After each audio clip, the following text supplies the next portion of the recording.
See oli ainuke koht, kus me saime suure sadama teha, on see, kus ta täna on, kus ei ole vaja kaevata ja kus saab suure laevaga juurde. Sel momendil, kui mina olin seal nõukogus, siis hakati seda otsust tegema. Ja siis mäletaks, nõukogus oli 8 inimest või mingi siuke arv oli. Ja 3 saarlast oli seal. Ja mul oli tunne, no nagu ikka, et ega siis kõik saarlased ei ole ühel meelel. Ja häältega 4-3 läks läbi siis, et eitame. Oleks see 3-4 olnud.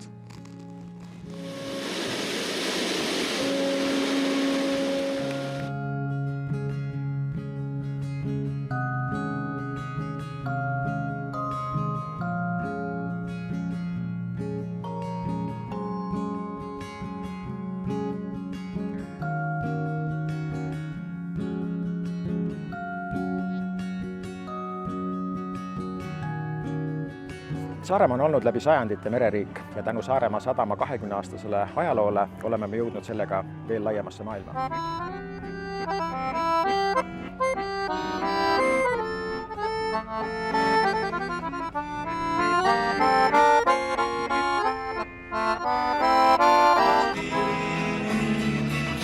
On ainult üks saatland, kes merede teid.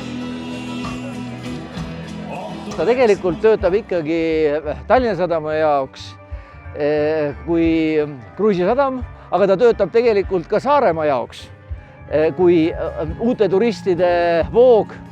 Ta on toonud meile ka mõned kaubalaevad, aastas 10 ja kalalaevad. Eelmine aasta kuskil 130, see aasta juba 150 kalalaeva, aga tegelikult ikkagi on ta kruiisisadam.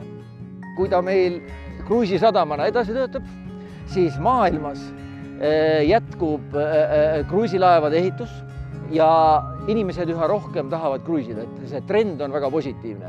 Ja me näeme ka nüüd selle aasta pealt, et järsku see aasta me saavutame siin Saaremaa sadamas kõige suuremat reisijate arvu.